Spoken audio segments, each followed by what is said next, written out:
Hello sports fans and welcome back to the channel.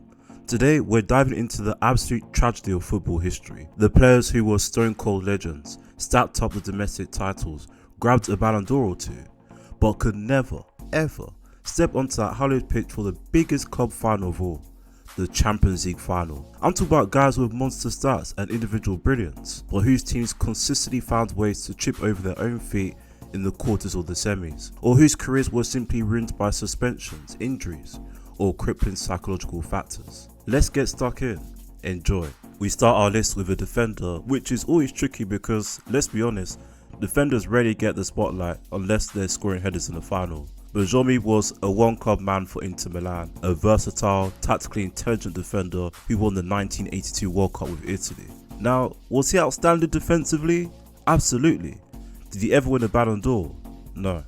His goal tally was low, which is expected, but his job was defensive solidity. The problem is, Inter struggled badly in Europe throughout most of his career. They were expected to challenge for the Champions League almost his entire tenure, but they kept stalling out in the quarterfinals and semi-finals. Giuseppe's closest near miss was largely due to the collective tactical limitation of Inter in the mid-1980s. He was a great Italian player, but in the hierarchy of Champions League failure, he sits here at number 10.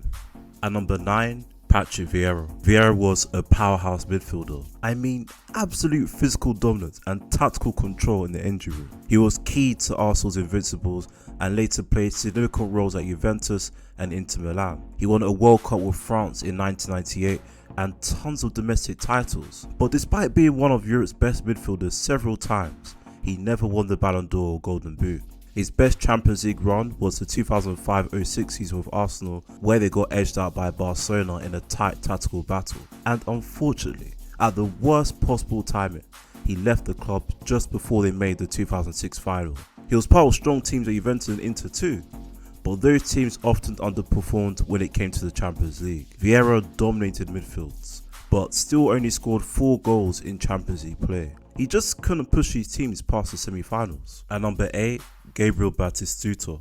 Batistuta was a pure, unadulterated striker, a domestic legend in Italy, primarily for Fiorentina. He was renowned as a prolific goal scorer, a golden shoe contender multiple times, and was highly efficient too. But Batistuta suffered the Totti fate, more on him later, but with fewer excuses.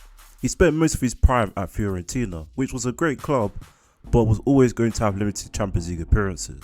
When he finally moved to a championship level team, Roma, he still only managed to hit the quarter-final stage, with injuries, club limitations and tactical failures consistently hindering his prospects. He was a world-class striker, but he just lacked the team success to get to the dance. At number 7, Roberto Baggio, the divine ponytail. Baggio played for huge clubs, Inter, Fiorentina, Juventus.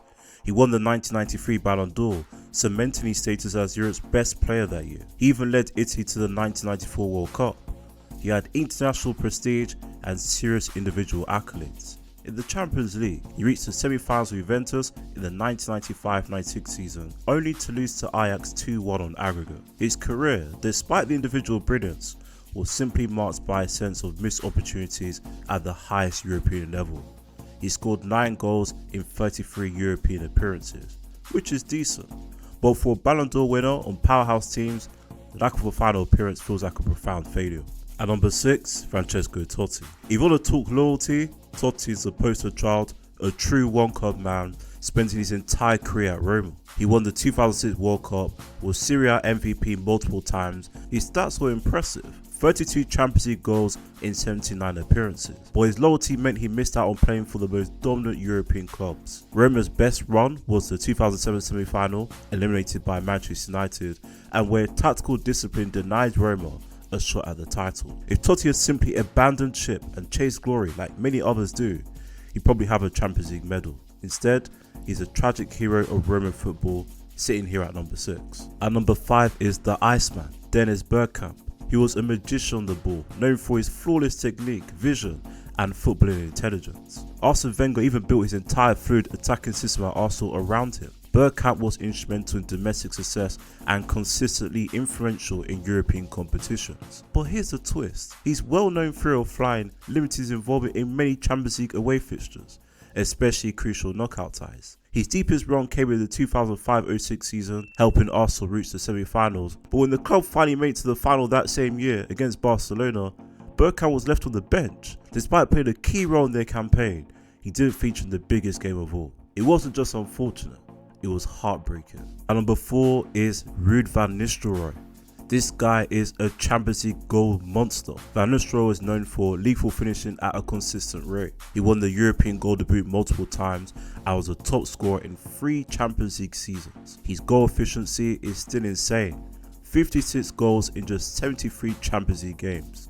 One of the most prolific goal scorers in the tournament's history. Unfortunately with Ruud, luck was never on his side. He joined Manchester United 2 years after their 1999 treble and left 2 years before their 2008 win. His deepest run was the semi-final with United in 2002-03. At Real Madrid, he consistently underperformed in the knockout stages. Despite being a focal point up front, injuries and squad changes impacted Real Madrid's chances in the later stages. He scored goals at a historic rate, but his club timing was a disaster.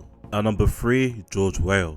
Weah played for massive clubs like Monaco, PSG and AC Milan, who were dominating Italy in the mid-90s. He was a versatile striker who won the 1995 Ballon d'Or and FIFA World Player of the Year. He remains the only African player ever to do so, and was a 1994-95 UEFA Champions League top scorer. At his peak in 1995, George Weah reached his best Champions League run, helping PSG reach the semi-finals before falling to AC Milan, the very team he joined the following season. His career just always seemed out of sync with club success. He arrived at Milan just after the 1994 European triumph and never got another shot at the final. A 6-match European ban for an off-pitch incident didn't help his chances either.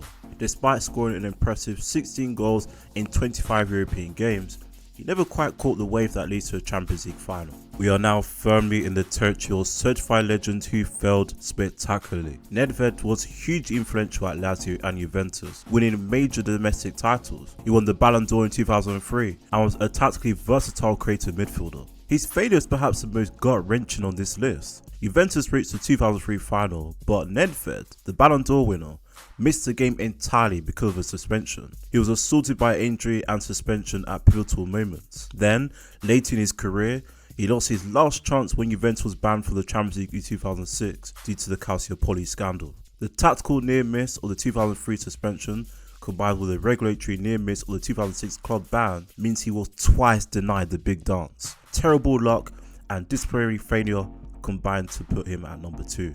Ronaldo, or Fenomeno, the greatest player never to appear in a Champions League final, and honestly, it's not even close. He plays for some of the biggest clubs in world football: Barcelona, Inter Milan, Real Madrid during the Galacticos era, and later AC Milan. A generational talent, a Ballon d'Or winner in both 1997 and 2002, and a striker who didn't just score goals, he redefined how the position could be played. And still, his best run in the competition was semi-final of Inter Milan in 1998. Yes, even with all that firepower at Real Madrid, he never made it past the last 4.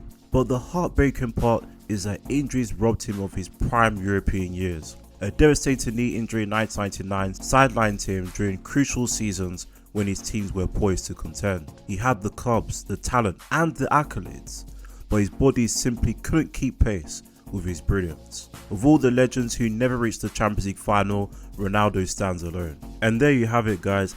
10 legends who tasted domestic success, won international cups, and bagged the biggest individual prize in football, only to consistently fail the hurdle of reaching the Champions League final. Drop your thoughts and comments below. Don't forget to like and subscribe, and I'll see you next time.